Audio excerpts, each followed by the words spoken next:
It was an interesting concept. The Doctor Who Alhambra Podcast. What was the point? Real Doctor Who fans. But I don't think it worked. With real Doctor Who opinions. Hello and welcome to the Dr. Alhambra Podcast, episode 300 of the podcast. I am Brett, and joining me, actually Legion has been swallowed up by some sand creature, but it's okay because it might not matter. But joining me, sick but still surviving, is my friend, partner in crime, the original duo of the podcast. It is Brett and also... Liam, hello. There's that nice, like, double octave lower voice that we all like hearing. I know, right? What are you saying? I should just be permanently ill? No, I mean... It's almost one of those things where, like, I'm worried if this voice stayed for longer periods of time, you would be having, like, pre-emphysema type of a situation. So, no, let's get Liam's voice back to the at least closer octave that it normally is. So, all right. Well, in this podcast, we are going to do a brief rundown because we kind of have a plan for the remainder of the year, unless, things, take a surprise turn one way or another. But episode 301, we are going to be doing our Big Finish reviews for the month of October 2023. Then, probably recorded on the same day, we're going to have a definitive breakdown discussion for episode 302, which is the Big Finish 60th anniversary Once and Future. Then episode 303 is going to be our Month from Hell, which has... I remember. There was a coin flip, and I just needed Legion to say yes or no, and he chose Return to Telos. So, that's going to be a thing. Then, and I can't remember some of the other ones, but they're not good. And then we have, you know what? And at least for me, it's closer to Thanksgiving. So, I'll be thankful to have it over with, and also thankful for having some good Big Finish. And also for the next and up and coming episode, which would be 304, which will be our first 60th anniversary, getting New Who back on the screen, our review of The Star Beast. Then the following week, 305, we will do the 60th anniversary of The Wild Blue Yonder. And then 306, which will be The Giggle. And then we'll have right now we have a couple of open slots. Again, one of the slots probably will be taken up by the best of clips for 2023. But you know what? Who knows what we're going to do? Somewhere in there, though, I know, and Liam and Legion will be doing their recording and discussing with their breakdown and reviews for starting with the not An Earthly Child, but maybe episode 2, the Daleks. Well, yeah, we actually will be, because I think we've got the episode with AD when they first showed it at the 50th anniversary. So we do actually have it, which is good. Okay. So yeah, we will be starting at the beginning. And working our way through, hopefully, through the entirety of Classic Who. Nice. For a while. So. Yeah. Yep. All right. Yeah, because one of the first news items that I want to bring up is the 60 years of Doctor Who on the iPlayer. So those of you that live in England or have a VPN, you can have access to the over 800 episodes of the series that is available on the iPlayer, and will be featuring with the audio description, which is great. And then it says, according to this article, with the anniversary specials due to hit on our screens next month, viewers will have the opportunity to travel back in time with any of the Doctors through the 60-year history with the classic series, as well as the vast Doctor Who world, with spin-offs like Sarah Jane Adventures, Torchwood, and Class, or step behind the scenes with every episode of Doctor Who Confidential available on the iPlayer. So that's exciting. because I know at one point in time you were, because I don't think you've ever given your review of Rani Takes on the World because you were watching the Sarah Jane Adventures. So, I mean, and you were watching it, I believe, without AD. So now that will also be. No, we were watching it with AD. Oh, you were? Okay. I did not know that was a thing. Yeah. Okay. Yeah. All right. And then. So. I will tell you, I'm super excited to find and dig into the Doctor Who magazine issue 596 because this kind of goes into the first special, the Star Beast. They talk with David Tennant, and then his affection for Tom Baker and whatnot. And so there's gonna some great stuff right there. You also have letters from the showrunner. So, again, unlike Chibnall, RTD decides that, you know what, it is important to share his thoughts and updates with the fans. Then we have, we have a couple other things, and they're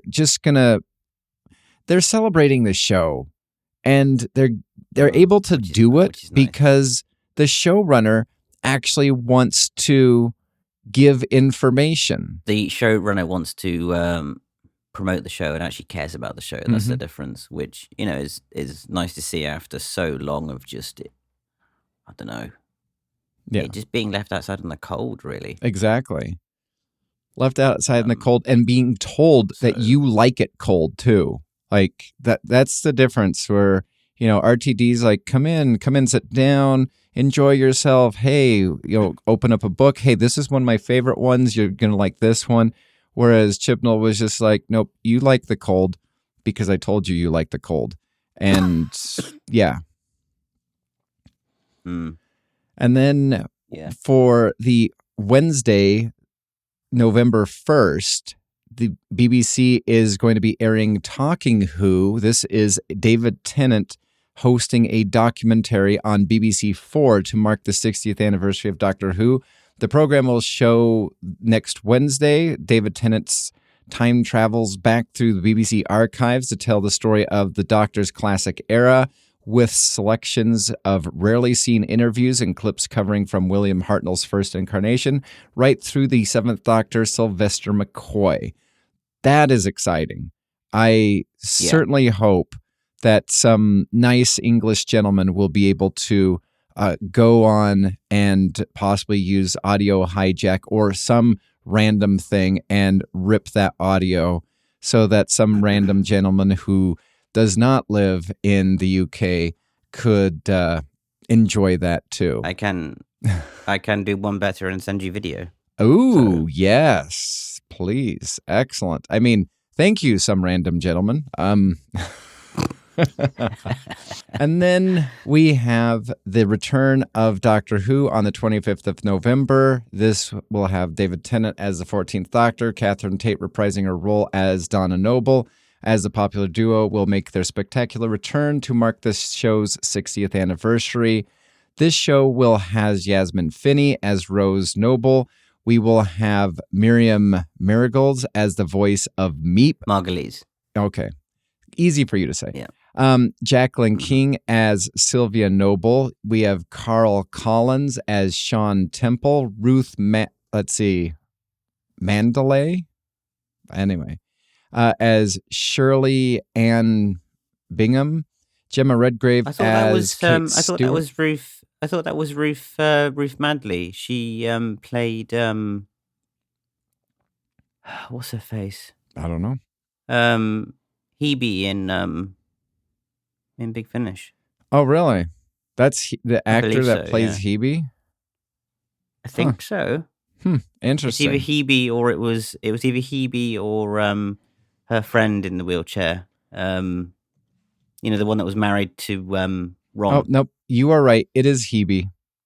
I just barely Googled that, so... Interesting. Yep.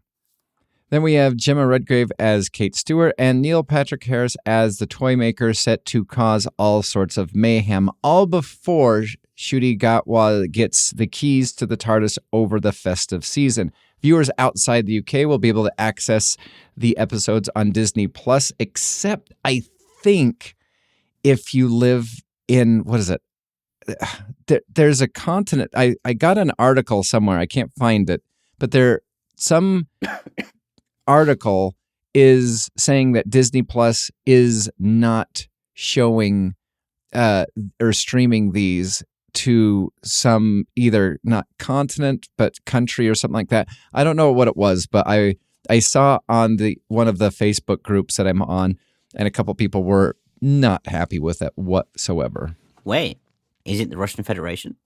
Possibly. Who knows? I mean, nine. Sorry. No, that's German. And here's something that I will tell you I'm interested in, and I know Legion would be interested in also, and I'm curious where your thoughts are. The pre-order for the 60th anniversary specials is already out there and available. It says Doctor Who fans will be able to add the 60th anniversary specials to their home entertainment collection from December on Steelbook, DVD, and Blu-ray. The 3-disc releases include exclusive additional content will be available for fans to own on all 3 platforms from the 11th of December. Pre-orders are available today. And here is what they have besides, the Star Beast, Wild Blue Yonder, and the Giggle. They have additional content from Rachel Talalay, her scene breakdown. We have Shania Button's screen breakdown and Tom Kingsley's breakdown. Special features include Star Beast behind the scene, the 14th Doctor reveal, Wild Blue Yonder behind the scenes, and the Giggle commentary. Or actually, it looks like, the Giggle commentary, Star Beast commentary, and then David and Catherine flashbacks, and then just kind of some extra tours and behind the scenes. Basically, it sounds like Yasmin Finney is going to be doing a lot of the behind the scenes tours of some of the sets and some of the episodes. So that's going to be interesting. And then they have a 60th recap with David Tennant. I would love if they would put the David Tennant documentary on there, but I don't see that as a thing. But I think that'd be kind of interesting. I'm already going to click on it, and wouldn't you know it, the 60th anniversary DVD already has one review, and the review says, This is good.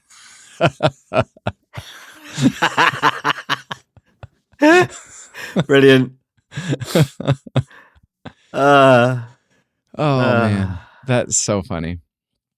All right.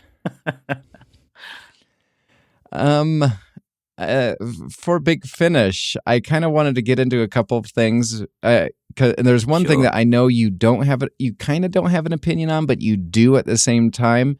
And so I saw this on the news. This dates back to early October, and it is Doctor Who, The Art of the Audio Adventures. So it is a glossy hardback book collecting together 100 Doctor Who audio drama cover artworks from Big Finish production. And the instant I read that, I was just like, they better not be the 100 worst ones. Why? I don't know. What are your thoughts? Because the only sample that they have is the Wink cover, which is a good cover with the Weeping Angels in the back with Colin Baker and David Tennant kind of forward in the picture. But I don't think I would want to pay £39.99 plus postage for this, because I will tell you, there's another cover art that it's not as bad as Doomsday, but it is up there. And it's, to me personally, frightening. Which arts? That's all Well, right. I want to get there, but what are your thoughts about the cover art? I mean, hard to say. Really, I'm really the wrong person to ask. I mean, it's going to appeal to somebody. Yeah. I mean, I'm sure there's people that will enjoy looking at the artwork and I guess finding out more about how they came to be, I suppose. But I mean, a bit of a niche thing, I guess. But I mean, cool. I guess. Wouldn't it? I if I bought it, and I'm not gonna buy it, but if I bought it, I would love for like the last page to be like Doctor Who Doomsday, and the person says like, yeah, I was drunk at the time. Like that was like the only breakdown. Or just I was made to draw this. They're like, yeah, this was all against my will. No, basically what it was going to be, what it would be, it'll be the cover art, and then it will just be a ransom note just saying, I had no choice. They held my family hostage. I'm sorry.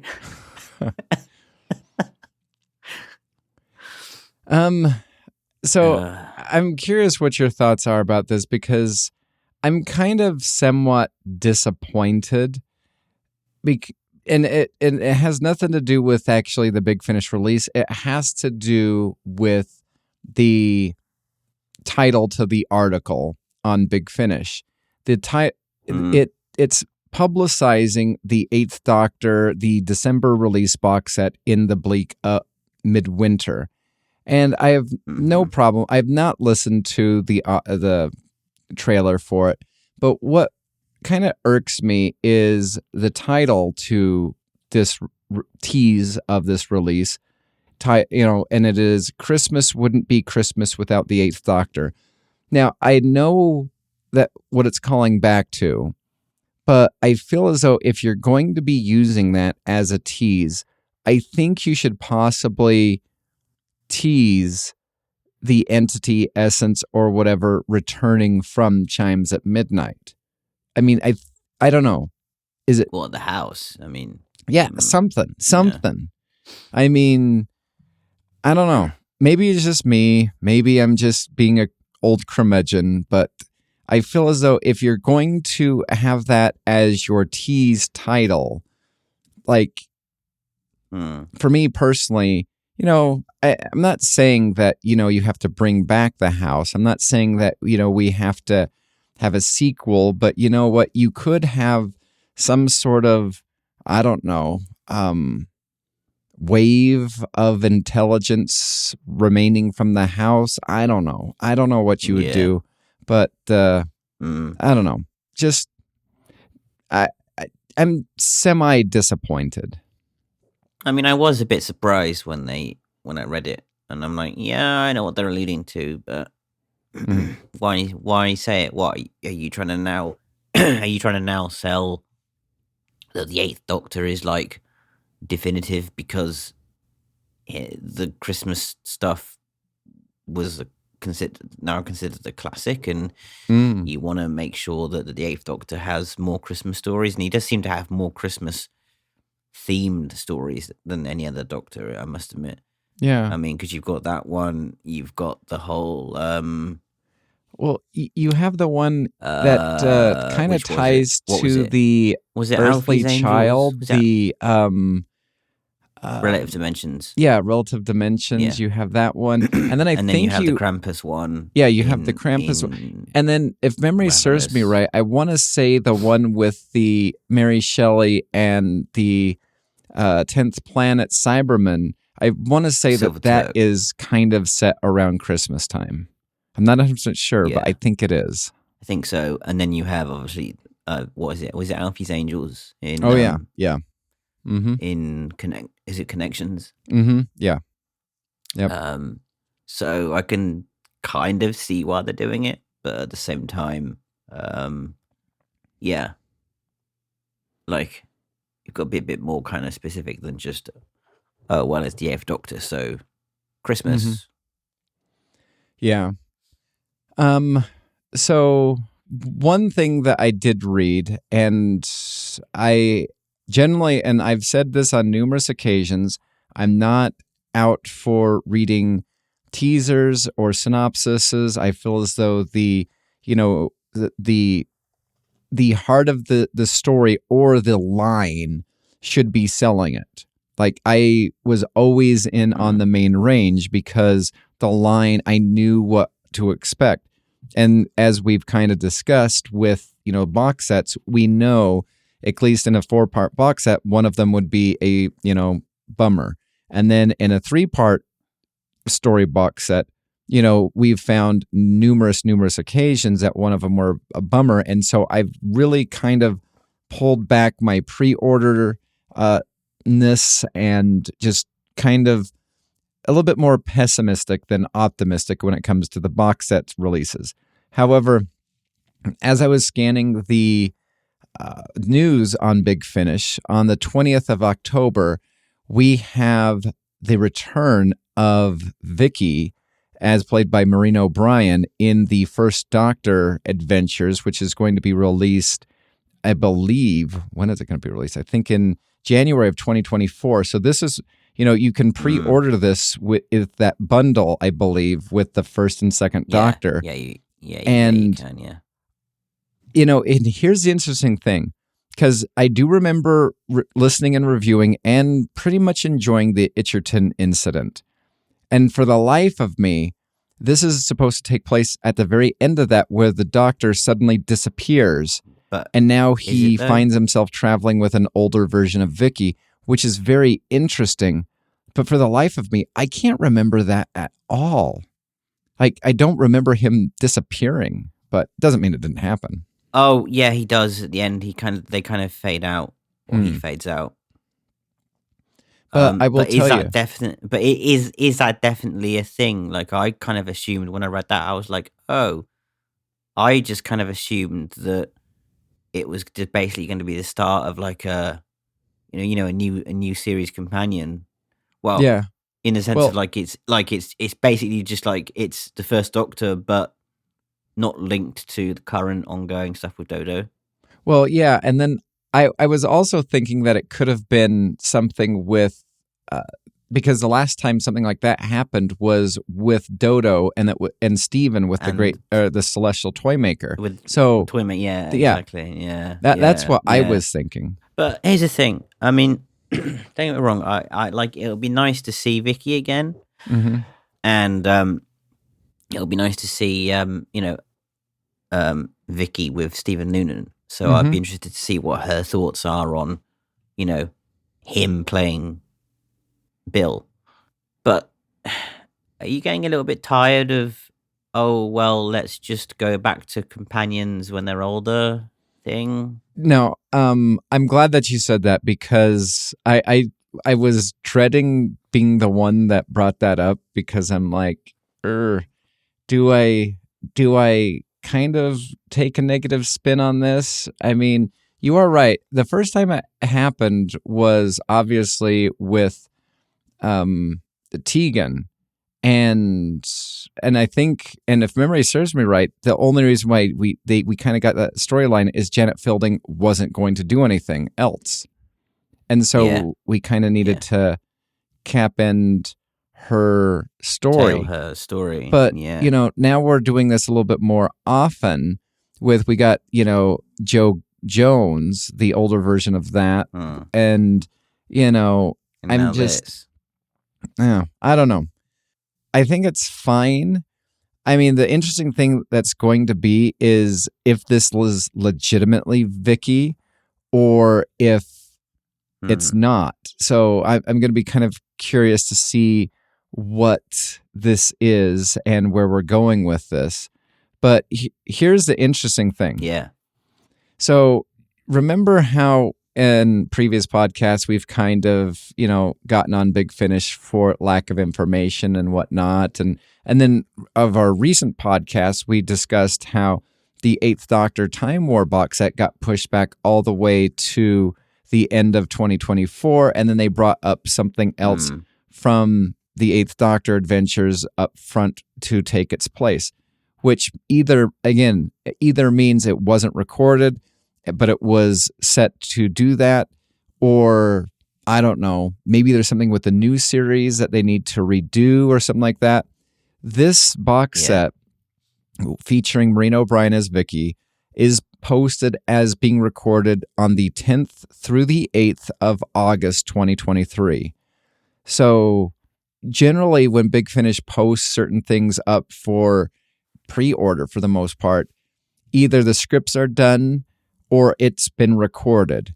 And as if you listen to, I think it's the first extended extras on the Once and Future, that they break down how long it really takes to add, the incidental music, the sound effects, and then, all the other stuff to it. And it generally takes, like they said, a maximum of a week for 1 hour. So for them to bump the 8th Doctor all the way back to the end of 2024, either they had not finished recording it, they were banking on somebody being available who wasn't, or there's something connected to that, because this thing was recorded at August. So now we're in September, October, November. So it's been recorded 2 months ago, and it's going to be released in about 5 months after it was recorded. So Big Finish is really good at having these things available. They have a system in set to do all this stuff. However, the other thing, besides the news, the synopsis for the story is not there. Here's the synopsis currently. Years after ending her travels with the Doctor, Vicky finds herself back in the TARDIS. Further story details to follow. Oh. It was recorded in August, which means that the scripts were written before August. Like, how was this? You have the script. Mm-hmm. You could at least put a synopsis down. Why do we have to wait for details? Mm-hmm. Okay, then. I mean, whatever. Mm-hmm. Like, yeah. Sure. Why not, right? Why not? Sure. Yeah, why not? So, yeah, I was just kind of curious about that. And I'm glad that you brought up the whole, let's not have... Oh, yeah. They did it with Harry Sullivan, too. We currently have old Harry also. Harry. Yeah. Yeah. Yeah. All right. I know we promised to not get into Once and Future until Legion was here, but something has just been bothering me. And I was wanting to wait. We still have some more news, but because I brought up the 8th Doctor, I'm curious if you noticed something, or maybe I didn't notice something, but so what is it? Not the Union, the one that came out after that, the Time Lord Immemorial or whatever. Yeah, yeah. Okay, features Livchenka. Mm-hmm. She's told, "Oh, hey, how's Helen and how is what's her face from Stranded?" And Livchenka says, "Who?"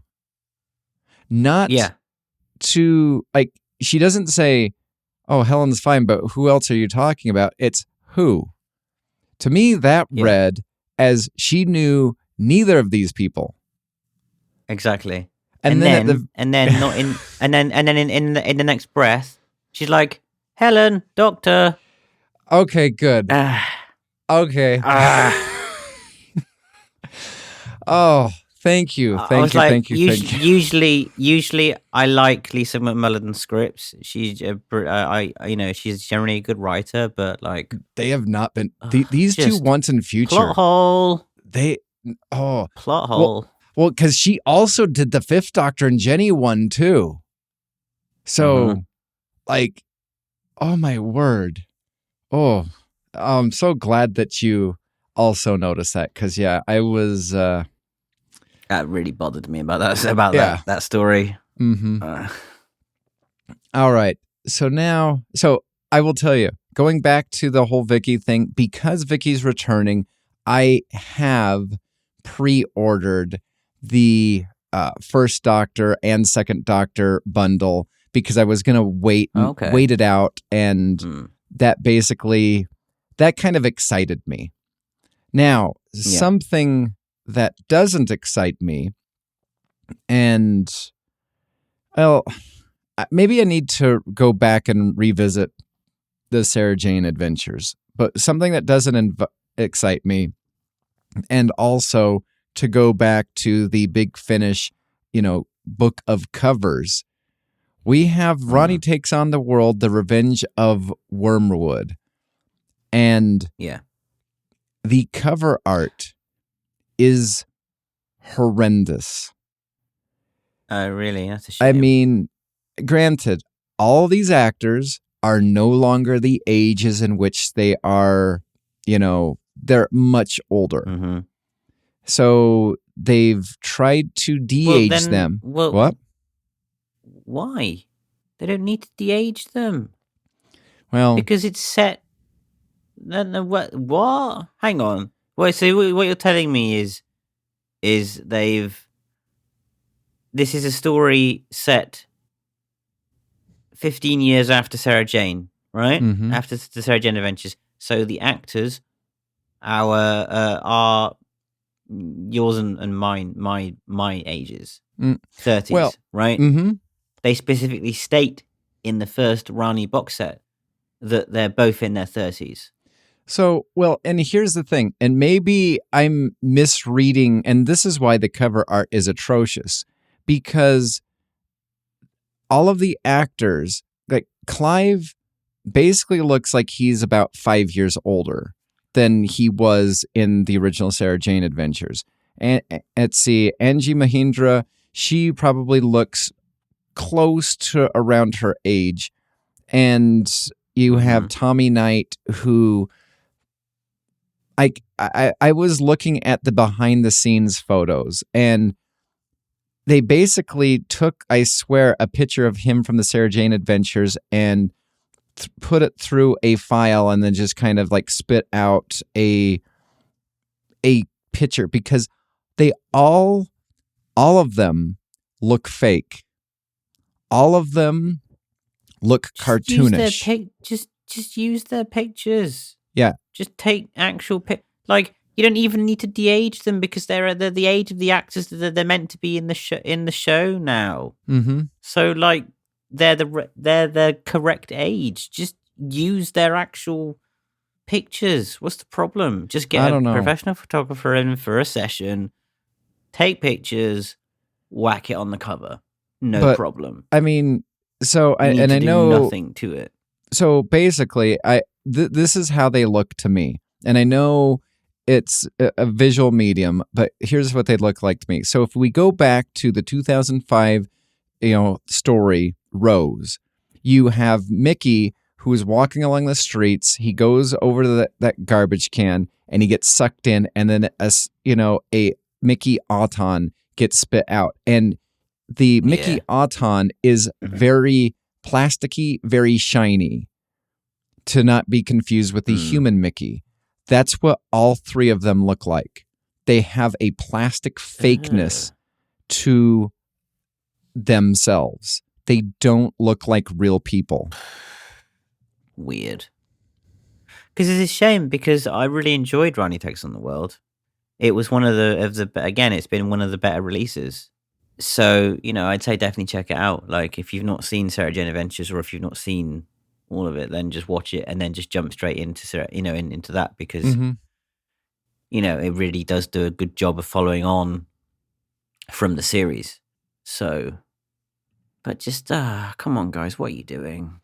I mean, just out of curiosity, because I did not listen to the first one, but did they have Tommy Knight in the first one at all? No. Okay. No, it's only Rani and Clyde, and then you've got Rani's mother, Geeta, and who else is in that box set?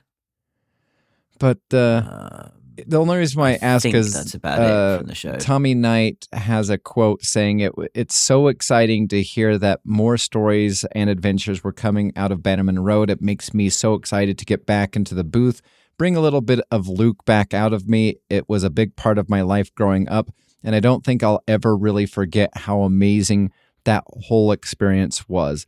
When I read that, I thoroughly loved that quote, and that's why I asked if he was in the first box set, because to me it read as somebody who wasn't in the first box set but has a love for the show and wanted to, be a part of it once again. Yeah. No, he's not. He's not in the first box set. My hope is that they'll also bring back Alexander Armstrong to do Mr. Smith as well. So yeah, because that'll be good. So I want to move on to this. I haven't listened to it yet because we're not doing but this transitions us into the next thing that I want to get to. So the news item for the 11th of October is great intelligence for the Third Doctor. And I love the idea that the great intelligence makes a return to the series and gets to, because it was just a second Doctor, monster for the longest time. And then now we get a Third Doctor attempt at this. I mean, I think, right? No. Oh. So it's not the great intelligence?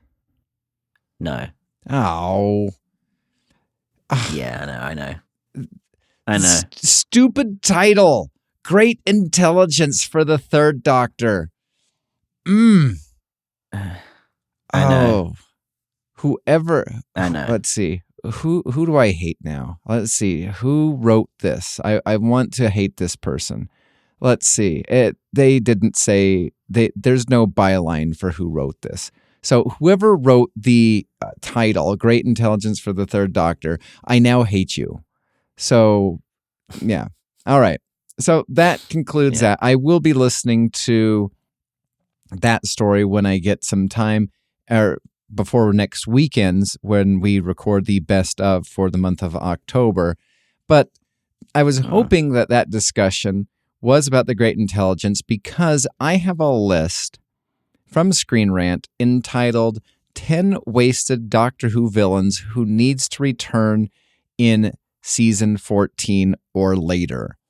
And I'm very interested to hear some of your thoughts and comments. I've only looked at a couple of them. I've had this list on standby just for an occasion where we needed to discuss something, then we didn't really have much news to do. So just out of curiosity, before we begin, is there any monsters that come to your mind specifically that you hope that the Shurigatwa or the next Doctor or whatnot will visit, battle in the near future? Well, seeing as Russell T Davies is doing stuff with the what was it, robots? Is it the Raston robots? No, not the Raston robots. The robot whatever the from robot Robot? is that no, not the robot from Robot, but the one with the comics in the Star Beast or something. There's a particular warrior race or something. Anyway, I can't remember, but in that vein, I'd quite like to see a return of the maybe of the Mavellans in the new series. Yeah. Versus the Daleks. Again, the Quarks would be interesting to see modernized. Bring back maybe the Dominators, see what they can do in the modern era. And I'd love to see a bit more lore with the Great Vampires. Because that could herald maybe a bit of a return to Gallifrey type situation. For Return to the Gallifrey, I'm just counting on the Dwan Master connecting to a multiversal Gallifrey. I honestly, I am waiting for that to be the whole fix-it that RTD does, because anything else just doesn't make sense whatsoever. No. So I'm just going to go down and read one of these, and if you have any thoughts, I do have a couple of thoughts, but first one, number 10, for the villain that should return to the new series is the Candyman, originally featured from the Happiness Patrol. I could see RTD. I could see RTD pulling it off. I mean, to me, the biggest bummer of the Candyman's not returning in the whole show was that Mr. Sweet thing from the 11th Doctor era, where I think that would have been horror thing. Yeah, I think that would have been a better villain than some weird parasite thing. But that's just me. And then here's the Screen Rant said that they could get celebrity chef Jamie Oliver to be the Candyman. Oh dear. Oh no. This one I fully believe should come back, and it'd be kind of interesting if RTD could get Stephen Moffat to write the continuation adventures of this or help him brainstorm some ideas, and that is Gus from The Mummy on the Orient Express. Oh, yeah. All right, here's one that I know you are going to totally get into. You want this villain to not only return, but you want this villain to return multiple times and being written only by Chris Chibnall. And that is number 8 for the villains who should return in season 14 and beyond, the Grand Serpent.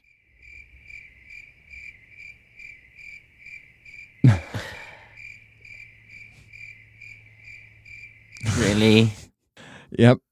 Screen Rant says his sole scheme with Jodie Whittaker in the Vanquishers was one of the highlights of the Flux.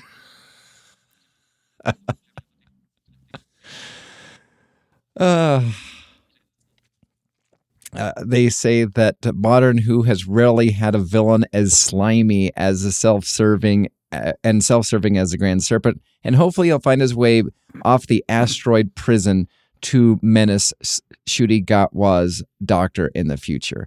To the person who wrote this article in Screen Rant, no. However, there are way slimier villains than the Grand Serpent. Oh yeah, oh definitely. The person who wrote this, though, does agree with you because they want the great vampires from the State of Decay to make a return to the screen. Mm-hmm. Yeah. I mean, just out of curiosity, is it those vampires that you want, or is it the vampires from that Third Doctor box set that we kind of were teased that ran into the Fifth Doctor and Tegan before? I mean, both would be cool. Mm-hmm. But like I'd say, maybe the State of Decay ones, because they could hold the key perhaps to sort of Gallifrey's return or something. So I like that. Oh, and then I think I got that wrong. I think it's the other way around. I think it's Tegan being attacked by him and the vampires thinking that she's Joe Grant. So Joe, she's Joe, yeah. No, in fact, I think, the more I think about your idea for these vampires being, the ones to help bring back the Time Lords, I think that would probably be a really good idea. Like even if it was just inadvertently on their part, know?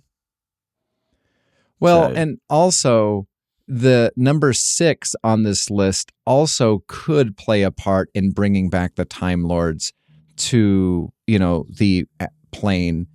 And that would be Omega, as seen by in the Three Doctors and Arc of Infinity. However, I feel as though he's more imposing in the Three Doctors than he was in the Arc of Infinity. But I still think that would be great. And is Stephen Thorne still with us?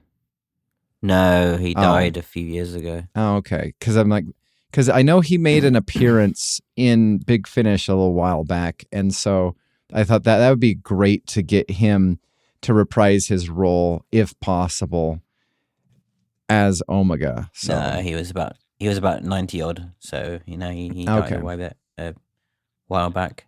Okay.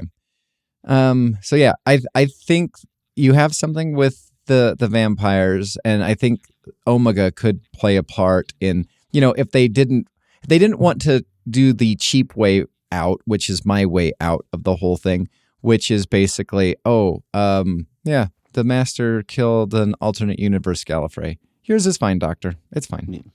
Yeah. So if they didn't want to do that, then you're right. I think the vampires from State of Decay and or Omega could be another thing.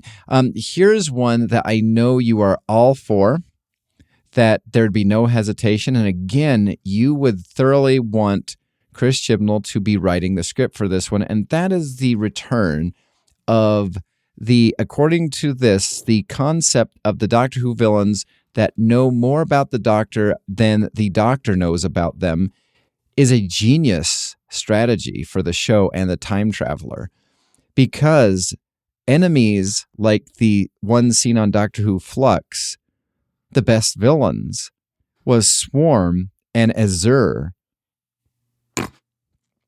So yeah. Yeah. Can you sign me up for never having them ever return? Oh, completely.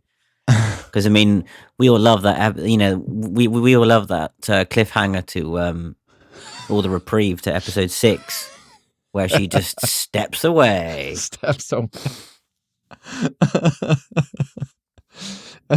Oh no, Doctor! I'm going to melt you just like I melted. Oh, what's her face? Who was the chick that they'd killed previously? I can't remember. Anyway, yeah, they just touch her and she dissolves, and then it's going to be like, I'm going to touch you and you're going to be gone forever, and then that's going to be the cliffhanger, and then the reprieve. Just take a step backwards. Oh.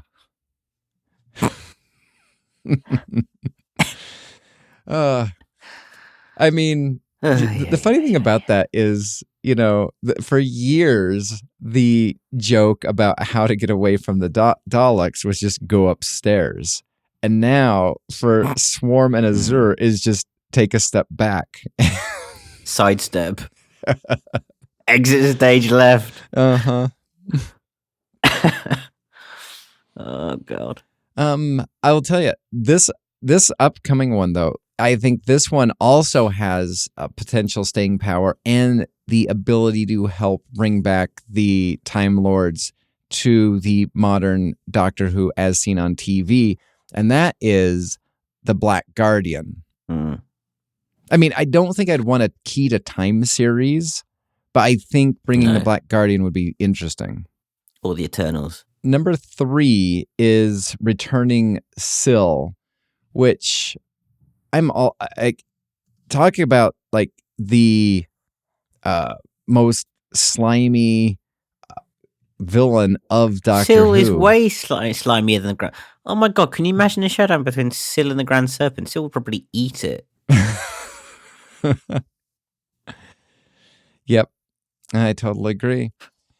Number 2. Ooh, this one could have lasting effects and also bring back the Time Lords to Gallifrey, because he could just meddle and undo anything that the Master did, and that would bring back the meddling monk. But we have to have him played by Rufus Hound. So here's an interesting thing. So according to Screen Rant, it says writer Peter Harness pitched the idea to cast Matt Berry as the meddling monk in Stephen Moffat's Doctor Who era. Yes. I need that in my life. Didn't I suggest that at one stage, though? Didn't I suggest Matt Berry as the monk? I don't know. I swear I did. Maybe you did. You've stolen my idea, you bastards. Yeah. Well, thank you for listening. Let's see. Let me just go up to the very top.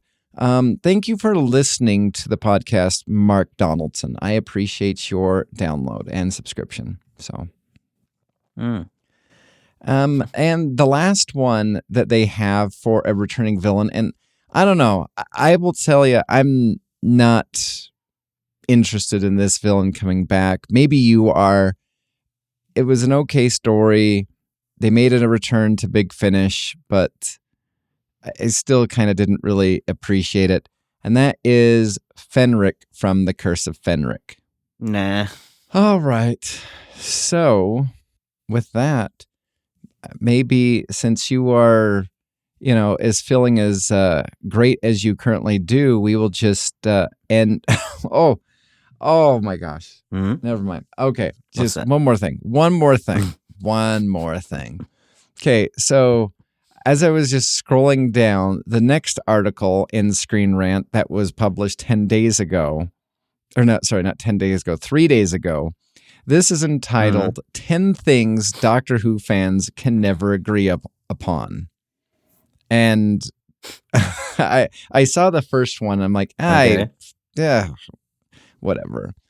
And at number 10 is, it is the Doctor or Doctor Who. No, I think pretty much everybody it is the Doctor. knows and agrees that it is the Doctor.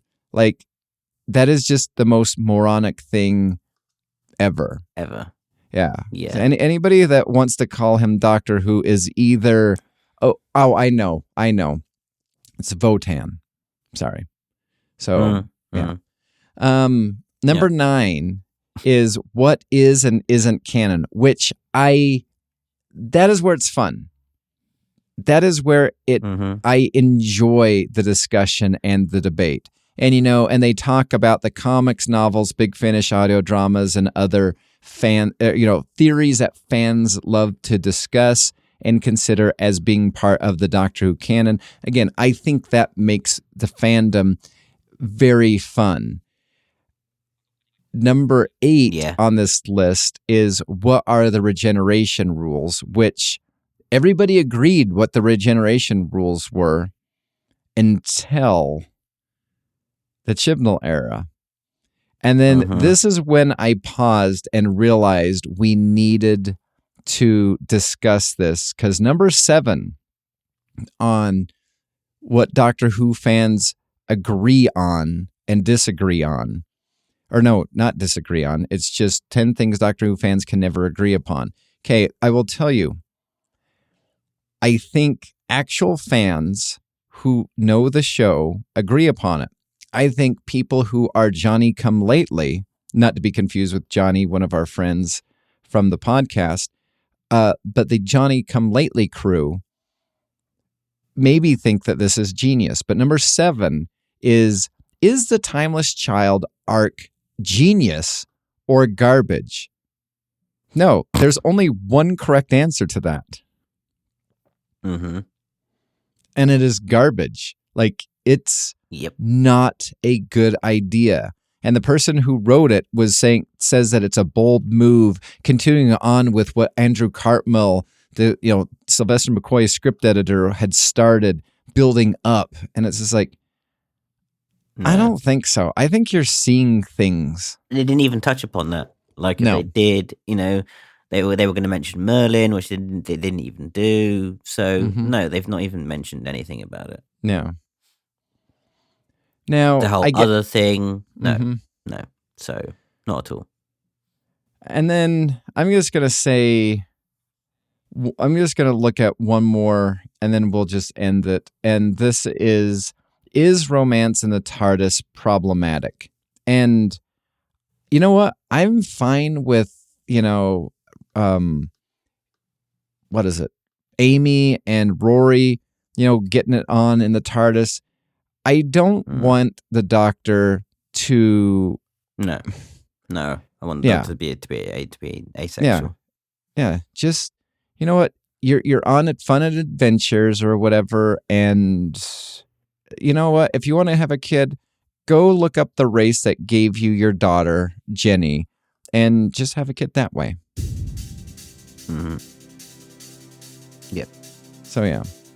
All right. Well, I guess with that, since you are under the weather and all the other things on this list is kind of silly.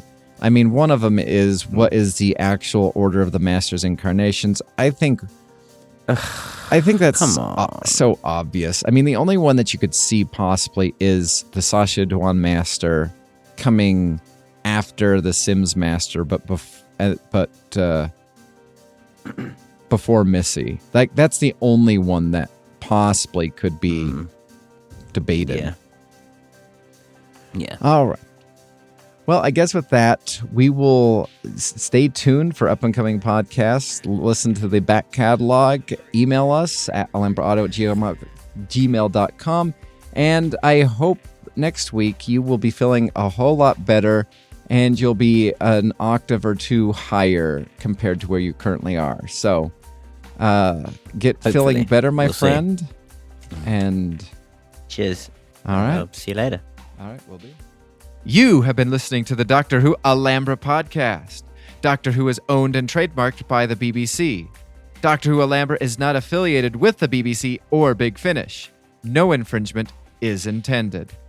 Visit our website at alhambrapodcast.weebly.com or email the show at alhambraaudio@gmail.com. Tweet us at Alhambra Podcast. That is ALHAMBRA Podcast. Thank you.